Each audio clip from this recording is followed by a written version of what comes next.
তোমালোকক আগৰ ভিডিঅ'ত কোৱা হৈছিল যে ত্ৰিকোণমিতিক পৰিসৰ 8.1 ৰ অনুলনিৰ সমাধানবিলাক আমি কৰি দিম। কিন্তু তোমালোকে যে আগৰ ভিডিঅ'খন চাইছিল দেখিছিলা তাত কিবা সমস্যা থাকিলে এইটো ভিডিঅ'ত কমেন্ট কৰি দিবা। আজি আমি আৰম্ভ কৰিম দশমমান শ্ৰেণীৰ 8.1 ৰ অনুলনিৰ প্ৰথম অংক। প্ৰথম অংক কি আছিল চাবা, ত্ৰিভুজ ABC ত্ৰিভুজৰ বি কোণটো সমকোণ আৰু AB = 24 cm, BC = 7 cm হলে তলত দিয়াবিলাক উলিয়াব দিছে কি sin A cos A, 2 number দিছে sin C cos C। কিন্তু কালি আমি আগৰ ভিডিঅ'ত কি পাইছিলো যে A কোণ আপেক্ষে গিছিলো। আজি কি কৰিম দুটা কোণৰ বিষয়ে শিকিম। এটা আমি সমকোণী ত্ৰিভুজৰ পৰা চোৱা, এটা সমকোণী ত্ৰিভুজৰ পৰা কি কৈছে বি কোণটো সমকোণ, ইয়াত বি কোণটো দি দিয়া, তাৰ পিছত A B C। A কোণ আপেক্ষে লম্ব কি আছিল মনত আছে না? A কোণ আপেক্ষে লম্ব আছিল BC, ভূমি আছিল AB, কৰ্ণ আছিল AC। কিন্তু আজি আমি নতুন এটা পালো কি C কোণ আপেক্ষে লম্ব কোণটো, এইটো যাতে পাজল নালাগে চাবা, C কোণ আপেক্ষে লম্ব হৈছে AB, ভূমি হৈছে BC, কৰ্ণ হৈছে AC। এইটো মনত ৰাখিব যে C কোণ আপেক্ষে এইটো হল ভূমি, C কোণ আপেক্ষে BC ভূমি আৰু লম্ব হৈছে AB, কৰ্ণ হৈছে AC। এতিয়া এক নম্বৰটো আমি কৰোতে কি কৰিব লাগিব যে AB ৰ মান কিমান দি আছে 24 cm আৰু BC ৰ মান কিমান দি আছে 7 cm। তেতিয়া আমাক লাগে কি AC ৰ মানটো দিয়া নাই, তাৰ কাৰণে আমি কি কৰিম, যেহেতু এইটো এটা কি ত্ৰিভুজ সমকোণী ত্ৰিভুজ হয় না, যেহেতু B কোণটো 90 ডিগ্ৰী, তেতিয়া আমি সমকোণী ত্ৰিভুজ থাকিলে কি কৰিম প্ৰথম পাইথাগোৰাছৰ উপপাদ্য মতে। এতিয়া চাও পাইথাগোৰাছৰ উপপাদ্য মতে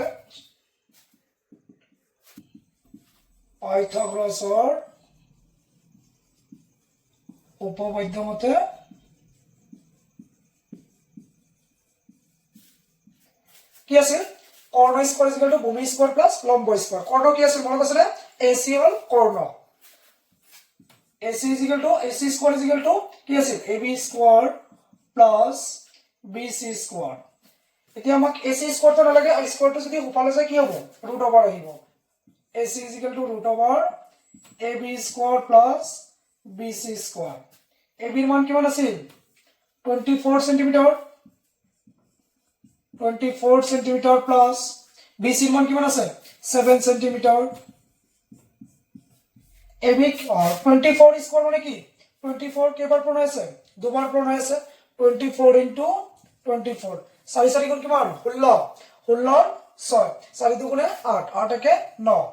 4 দুগুণে 8 2 দুগুণে 4 6 আৰু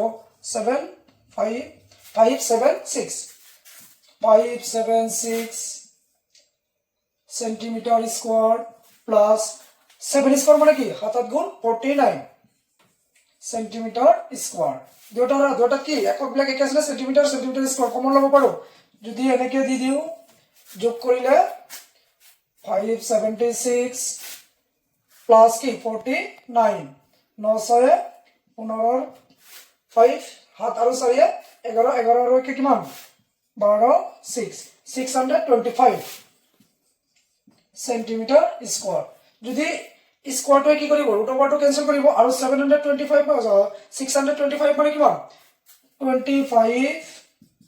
সেন্টিমিটাৰ। তেতিয়াহলে AC ৰ মান কিমান হ'ল 25 সেন্টিমিটাৰ। এতিয়া সো আমাৰ সম্পূৰ্ণভাৱে AB ৰ মান ওলাইছো, BC ৰ মান ওলাইছো, AC ৰ মান ওলাইছো। এতিয়া আমি কি ওলাম sin A। মনত আছে না sin A মানে কি আছিল লকক লম্ব বাই কৰ্ণ। sin A মানে কি আছিল মনত আছে না, এখিনি মুছি দিও, যদি কোনোবা কাৰোবা লাগে স্ক্ৰিনশ্বট লৈ মাৰিব পাৰা।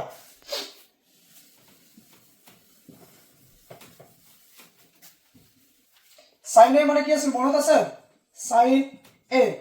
এতিয়া ক'ব পাৰিবানে sin A মানে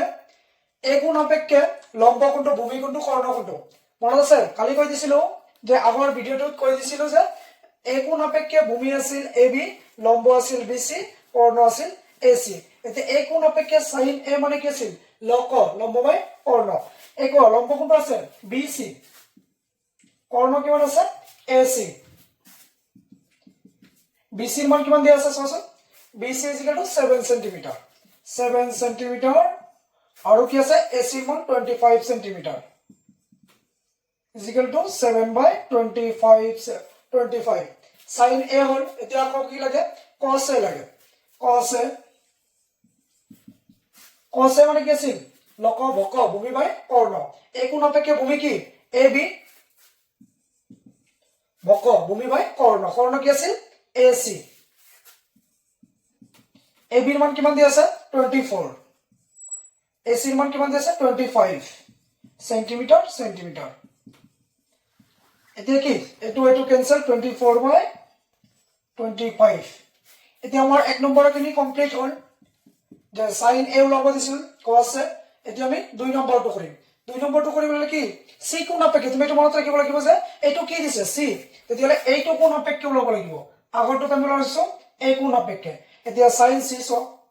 দুই নম্বৰ sin c মানে কি লক লম্ব বাই কৰ্ণ এইটো কোণ অপেক্ষে লম্ব কি ab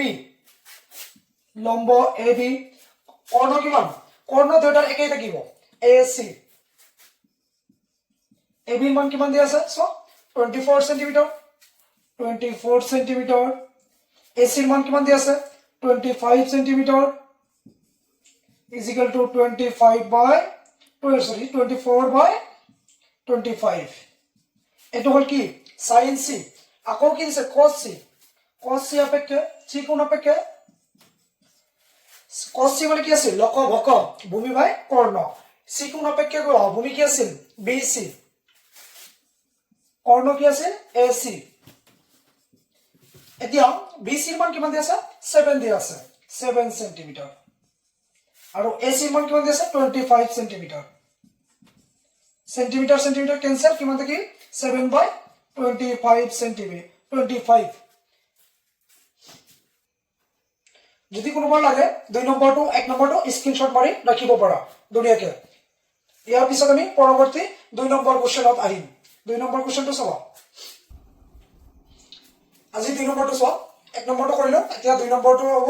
চিত্ৰ 8.13 পৰা 10p - কোণৰ নিৰ্ণয় কৰা এটো চিত্ৰ 8.13 এতিয়া চাও 10p - cot r নিৰ্ণয় কৰিব গৈছে এতিয়া আমাক এইখিনি মান দিয়া আছে লম্ব দিয়া আছে কৰ্ণ দিয়া আছে r কোণ অপেক্ষে লম্ব হৈছে p q এতিয়া আমাক উলিয়াব লাগে যেহেতু সমকোণী ত্ৰিভুজৰ ক্ষেত্ৰত পাইথাগোৰাছৰ উপপাদ্য ব্যৱহাৰ কৰি এতিয়া q r টো এতিয়া আমি ডাইৰেক্ট কৰিম চাবা তে এটা লাইন অলপ সৰু কৰি দিছো যে যেহেতু আমাক দিয়া আছে সমকোণী ত্ৰিভুজ q r is equal to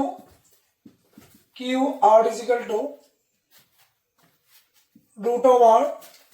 সকলো আমাৰ কি হয় কৰ্ণ স্কয়াৰ মাইনাস কৰ্ণ কি আছে p r square minus p q square এটা লাইন শৰ্ট কৰি দিছো এতিয়া চোৱা p r ৰ মান কিমান দিয়া আছে 13 সেন্টিমিটাৰ ডাইৰেক্ট সেন্টিমিটাৰ দিয়া নাই তাৰ এককটো হেকত দি দিম 13 স্কয়াৰ মাইনাস p q ৰ মান কিমান আছে 12 আছে সেন্টিমিটাৰটো দিয়া নাই একেবাৰে এমিটো লাষ্টত দি দিম এতিয়া 13 স্কয়াৰ মানে কিমান 169 13 পূৰণ কৰিলে কিমান হ'ব 169 হ'ব 12 পূৰণ কৰিলে কিমান হ'ব 144 এতিয়া 169 ৰ পৰা 144 গলে কিমান হ'ব 9 ৰ পৰা 4 গলে 5 আৰু ইয়াত কিমান থাকিল 6 ৰ পৰা 4 গলে 2 1 ৰ পৰা 1 গলে 0 √25 মানে কিমান যে 5 এককটো কিমান আছে সেন্টিমিটাৰ দি দিছো এতিয়া কোনোবাই সব 25 টো এনেকৈ লব পাৰো যে 25 মানে 5 * 5 এতিয়া √ৰ ভিতৰত যদি দুটা সংখ্যা থাকে এটা আমি ওলাব পাৰো 5 এতিয়া এখিনি মান 5 সেন্টিমিটার দিয়া আছে আমাক উলিয়াব দিছে 10p - cot r এখিনি যদি কৰিব লাগে স্ক্ৰিনশ্বট মাৰি ৰাখিব পাৰা আমাক উলিয়াব দিছে কি 10p - cot r 10p - cot r p কোণ অপেক্ষে 10p মানে কি আছিল p কোণ অপেক্ষে চোৱা এইটো কোণ অপেক্ষে মনত আছে নাই লক বক লব যদি মনত নাথাকে লিখি লব যে লব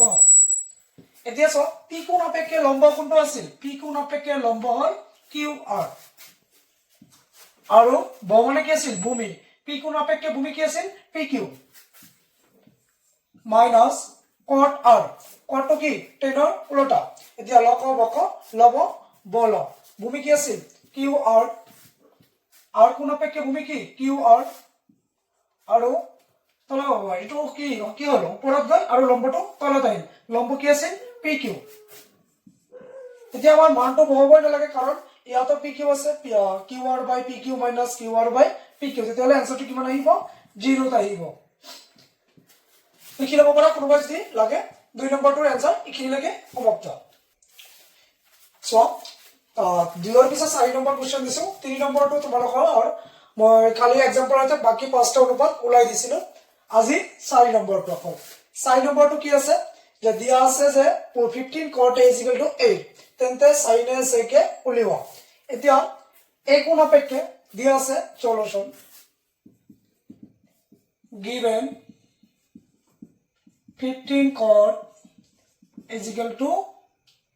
8 পুনৰটো ইফালে কি হৈ আছে পূৰণ হৈ আছে ইফালে গলে কি হ'ব হৰণ হ'ব cot a = 8/15 এতিয়া cot a মানে কি আছিল cot a লকবক লব এতিয়া লবটো হয় 10ৰ উল্টা কি হ'ব বল ভূমি বাই লম্ব এতিয়া চোৱা এই কোণ আপেক্ষে ভূমি কোনটো আছিল এই কোণ আপেক্ষে ভূমি কি ab ভূমি বাই লম্ব এতিয়া লম্ব কোনটো আছিল এই কোণ আপেক্ষে bc = 8/15 এইখিনিক তুমি এটা কনস্ট্যান্ট লোৱা যিকোনো ধ্ৰুবক পদাৰ্থ লৈ লোৱা এতিয়া মই কে লৈছো কাৰণে কে ল'ব নালাগে কোনোবাই যদি বেলেগ এলফাবেট ল'ব পাৰিব কোনো অসুবিধা নাই এতিয়া ইয়াৰ পৰা আমি কি কৰিব পাৰো যে ab ৰ মান আমি লিখিব পাৰো 8k bc ৰ মান 15k লগে লগে তোমালোকে মানখিনি লিখি দিয়া ab 8k bc 15k আমাক উলিয়াব লাগে কি ac ৰ মান নহলে আমি কি প্ৰথমতে সমকোণী ত্ৰিভুজৰ তিনিটা বাহুৰ মাপ উলিয়াব লাগিব এতিয়া কৰ্ণ কি ভূমি স্কয়াৰ প্লাস লম্ব স্কয়াৰ যেহেতু এটা সমকোণী ত্ৰিভুজ এতিয়া আমাৰ বাৰে লিখি নাথাকো যে পাইথাগোৰাছৰ উপপাদ্য মতে এতিয়া ডাইৰেক্ট লিখি দিছো যে কৰ্ণ স্কয়াৰ AC স্কয়াৰ ভূমি AB square plus BC square স্কয়াৰটো ওপৰলৈ গলে কি হ'ব ৰুট ওভাৰ আহিব ৰুট ওভাৰ AB ৰ মান কিমান আছে AB ৰ মানটো 8k স্কয়াৰ প্লাস BC ৰ মান কিমান আছে 15k স্কয়াৰ এতিয়া আজি CI টো ইমান হৈ আছে এতিয়া চোৱা যে 8 স্কয়াৰ মানে কিমান 64k square plus 15k square কৰিলে কিমান হ'ব 15 * 15 225 হ'ব 225k স্কয়াৰ এই দুটা কি কৰা দিয়া যোগ কৰি দিয়া যোগ কৰিলে কিমান হ'ব 4 আৰু 5 যোগ কৰিলে 9 তাৰ পিছত 6 আৰু 2 যোগ কৰিলে 8 হ'ব তাৰ পিছত 2k স্কয়াৰ 289k স্কয়াৰ এতিয়া আমি ৰুট ওভাৰৰ ভিতৰত চাও কেনেকৈ ওলাব পাৰো যেনেকৈ 25 ক ওলাইছিলো 5 * 5 এতিয়া চোৱা এটো হেকৰ অংকটো কিমান আছে 9 আছে এতিয়া 2 * 2 কৰিলে কি আহিব 4 আহিব ঠিক তেনেকুৱা কি চোৱাচোন হেকৰ অংকটো আমি কি ললে 289 আহিব এতিয়া 7 পূৰণ কৰিলে 49 লাষ্টৰ অংকটো কিমান আহে 9 আহে তেতিয়া হলে আমি এটো যদি 17 * 17 কৰো 17 * 17 7 × 49 9 হ'ব 7 * 1 7 7 আৰু 4 কিমান 11 1 * 7 1 * 1 982 289 আহিছে তেতিয়াহলে আমাক কি লিখিব পাৰো 17k কাৰ মান AC ৰ মান ওলাইছে 17k যদি কোনোবা লাগে দুনিয়াকে স্ক্ৰিনশ্বট মাৰি ৰাখিব পাৰা স্ক্ৰিনশ্বট মাৰি লৈছে না সকলে এতিয়া চোৱা আমাক উলিয়াব দিছিল কি যেহেতু আমি সমকোণী ত্ৰিভুজৰ তিনিটা বাহুৰ মাপ ওলাই লৈছো এতিয়া আমাক ওলাব দিছে কি sin a = কি আছিল sin a কোন আপেক্ষে sin a মানে কি লক যদি মনত নাথাকে এনেকে সাইডত লিখি ৰাখিবা লক কোন আপেক্ষে লম্ব কোনটো আছিল BC কৰ্ণ কি আছিল AC মান কিটা বহাই দিয়া BC মান কিমান আছে 15k AC মান কিমান আছে 17k k cancel 15/17 হৈ গল এতিয়া sin a ওলাল cos a ওলাব দিয়া নাই আমাক ওলাব দিছে কি sec a কিন্তু তোমালোকে ঘৰত cos a তাৰ পিছত cos a এই দুটা কৰিবাচোন এতিয়া আমি sec a ওলাম sec a এতিয়া সব এইবিলাক কৰোতে আমি এটা শৰ্ট ট্ৰিক এটা ব্যবহাৰ কৰিব পাৰো হেতু আছে কি sec টু কাৰ লটা হয় sec ক আমি কি লিখো sec a = 1/cos a এতিয়া cos a মানে কি আছিল লক বক ভূমি বাই কৰ্ণ আছিল ভূমি বাই কৰ্ণ যদি তোমাক sec ওলাব দিছে কোনো চিন্তা নকৰিবা খালি এটা কাম কৰিবা কি এটো কোলটাই দি দিয়া যে ক ব তেতিয়ালে কৰ্ণ বাই ভূমি কি কোণ অপেক্ষে a কোণ অপেক্ষে কৰ্ণ কি আছে ac আৰু কি আছে ভূমি ভূমি কি আছে কোণ অপেক্ষে ab ac ৰ মান কিমান দি আছে 17 কে ab ৰ মান কিমান দি আছে 8 কে k cancel 17/8 যদি লাগে কোনোবাৰ স্ক্ৰিনশট মাৰি লবা আৰু সব বাকি থাকিল কি cos a K tan a cot দিয়া আছে এই তোমালোকে tan টো ওলাবা a কোণ অপেক্ষে আৰু এটা কাম কৰিবা যেহেতু মই a কোণ অপেক্ষে কৰি দিছো তোমালোকে নিজে নিজে প্ৰেক্টিস কৰিবা যে c কোণ অপেক্ষে তোমালোকে কৰিবা এটা কৰিবা চাবাচোন sin c এক নম্বৰ sin c কৰিবা দুই নম্বৰ কৰিবা cos c তিনি নম্বৰত tan c cot c 4 number 5 number কৰিবা cosec কৰিবা cosec c তাৰ পিছত 6 নম্বৰত sec c একেটা c কোণ অপেক্ষে কৰিবা যেহেতু আমি কি কৰিছো a কোণ অপেক্ষে কৰি দিছো তোমালোকে নিজে নিজে ট্ৰাই কৰি দেখিবা যে c কোণ অপেক্ষে একেটা কৰিবা যদি নৰা ভিডিওত কমেন্ট কৰিবা